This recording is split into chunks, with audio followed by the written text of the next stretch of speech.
시청자 여러분, 2010년 남아공 월드컵 당시 우리에게 깊은 인상을 남겼던 영원한 캡틴은 이미 그때부터 한국 축구 시스템의 근본적인 문제를 꿰뚫어 보았습니다. 그는 앞으로 다가올 10년이 단순한 시간이 아닌 시스템 재건을 위한 유예기가 될 것이라고 엄중히 경고했지만 그 목소리는 축구계 권력의 밀실, 즉 투명하지 못한 권력의 어두운 공간 속에서 철저히 무시되고 외면당했습니다. 이로 인해 16년이 지난 지금 한국 축구는 역사적 파국 앞에 서 있습니다. 그리고 이제 그는 단순한 상징적 홍보대사를 넘어 축구 시스템의 구조적 결함을 뿌리 뽑을 집도이로서 다시 돌아왔습니다. 과연 이번 변화는 한국 축구를 구원할 마지막 혁명일까요? 아니면 과거와 다르지 않은 또 하나의 당패막 즉 분노를 잠시 잠재우는 임시방편에 불과할까요? 먼저 2026년 북중미 월드컵에서의 참담한 실패를 살펴봅시다. 이는 단순히 선수 개인의 경기력 문제를 넘어선 거버넌스 붕괴의 산물입니다. 오랜 기간 쌓여온 조직 내 부조리와 비효율이 결국 그날의 결과로 폭발했습니다. 포털 사이트와 SNS는 축구계를 향한 전례 없는 대중 분노로 가득 찼고 축구협회 앞에서는 트럭 시위까지 벌어졌습니다. 이것엔 한이는 마침내 회장단과 감독의 동반 사퇴라는 초유의 사태를 불러왔지만 진짜 문제는 단기적 사령탑 교체로는 이 깊고 오래된 병폐를 치유할 수 없다는 점에 있습니다. 수많은 전문가들은 현재 한국 축구협회의 상태를 형해화라 진단합니다. 조직의 의사결정 시스템이 껍데기만 남고 실질 기능은 완전히 마비된 상태를 의미합니다. 이러한 밀실 조율과 투명성 결여는 공공기관이 어떻게 사유화될 수 있는지 그 치명적 사례를 여실히 보여줍니다. 결국 자정 능력을 상실한 이 기형적 구조를 근본적으로 개혁하기 위해 정부, 특히 문화체육관광부가 직접 개입했고 K축구혁신위원회를 조기에 출범시켰습니다. 이는 재벌과 특정 권력이 독점해온 한국 축구가 더 이상 그들의 사유물이 될 수 없다는 강력한 신호이며 오랜 카르텔 체제의 해체가 본격화했음을 뜻합니다. 더 깊이 들여다보면 지난 10년간 한국 축구 역사는 역사적 궤적이라는 기이한 패턴을 반복해왔습니다. 울리치 슈틸리케, 위르겐 클린스만, 홍명보 감독 시기마다 시스템적 결함으로 참사가 빚어질 때마다 의사결정권자들은 똑같은 각본을 재생했습니다. 대중 분노는 외면한 채 감독 한 명을 희생양 삼아 교체하며 문제의 본질을 흐리는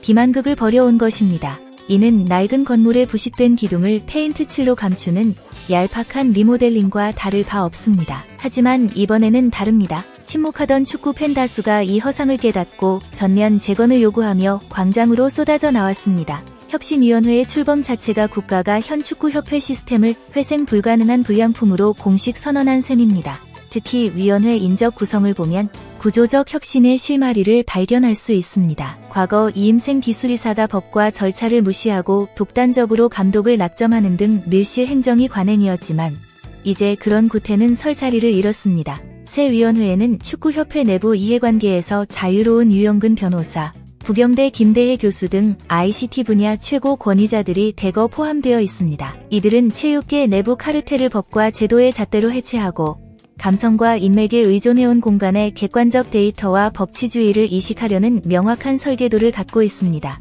이 점에서 우리는 단순한 인적 쇄신을 넘어선 기술적 패러다임 전환을 주목해야 합니다. 과거 체제에서는 드론 촬영, 데이터 분석 등 첨단 기술을 활용한 전술 연구가 권위주의에 밀려 묵살되었지만 이제는 첨단 과학기술과 정량적 평가 시스템이 전면 도입되어 인맥 축구를 원천 차단하는 구체적 청사진이 마련되었습니다. 이는 마치 고품질 상품을 생산하던 낡은 공장을 닫고 검증된 프로토콜과 투명한 절차에 기반한 완전히 새로운 생산 라인을 국가 차원에서 구축하는 거대한 실험과 같습니다.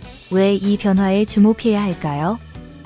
3명의 혁신 리더가 가진 무기가 단순한 축구 명성이나 인맥이 아니라 기존 폐쇄적 카르텔 체제를 깨뜨릴 유일한 시스템적 대안이기 때문입니다. 우선 인맥이라는 복잡한 거미줄로 얽혀있던 축구협회 내부 사유화가 끝날 조짐입니다. 내부 고발자였고 협회의 고소 위협과 조직적 보복에 시달렸던 박주호가 당당히 의사결정 중심에 복귀한 사실은 침묵과 카르텔 시대의 종말을 상징합니다. 또한 국제축구연맹, 피파, 실무 경험이 풍부한 박지성 위원장은 국내 재벌 가문이 휘둘러온 초법적 지배체제를 깨뜨릴 강력한 규제 장치로 작용할 것입니다.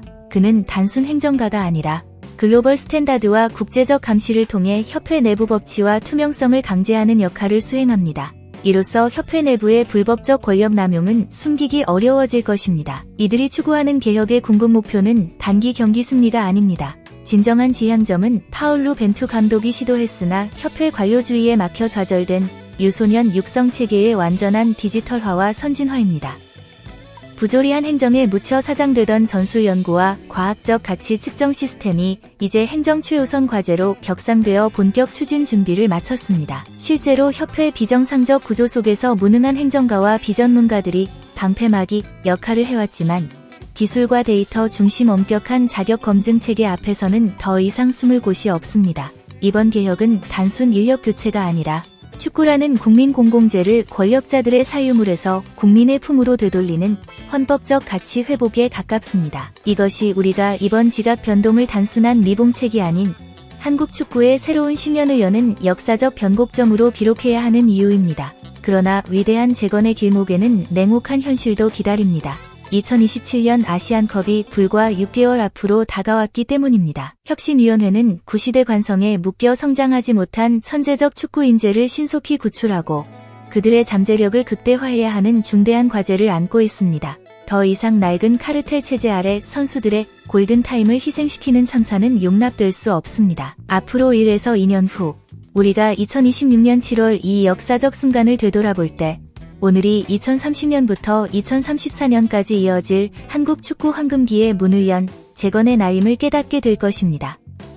우리가 자랑했던 영웅들은 이제 축구계에서 가장 어둡고 오염된 진흙탕 속으로 스스로 걸어들어가 폐허를 청소하기 시작했습니다. 박지성 위원장의 엄숙한 선언은 그동안 수많은 축구 팬들이 느꼈던 기만과 상처를 넘어 새로운 희망을 전하고 있습니다. 하지만 우리는 결코 잊어서는 안 될 냉혹한 진실이 있습니다. 아무리 위대한 새 혁신 리더라도 뿌리 깊은 카르텔의 숙주가 땅속 깊이 살아남아 있다면 이 거대한 체제를 혼자 힘으로 완전히 무너뜨리기란 불가능합니다. 결국 이번 싸움의 승패는 영웅들의 헌신뿐 아니라 우리 모두가 개혁 과정을 끝까지 지켜보고 목소리를 내느냐에 달려 있습니다. 만약 우리가 단기 경기 결과에만 일희일비하며 다시 방관자로 돌아선다면 기득권이 쌓아올린 성벽은 조용히 다시 복원될 것입니다.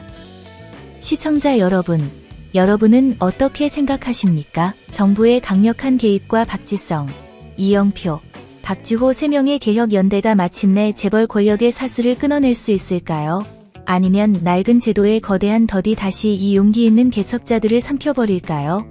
새로운 시대의 서막을 알리는 이 역사적 순간에 여러분의 냉철하고 깊이 있는 분석과 소중한 의견을 댓글로 남겨주시기 바랍니다. 여러분의 목소리가 한국 축구의 미래를 바꾸는 가장 큰 힘이 될 것입니다. 함께 지켜보고 참여하는 자세가 진정한 변화의 시작임을 잊지 마십시오. 감사합니다.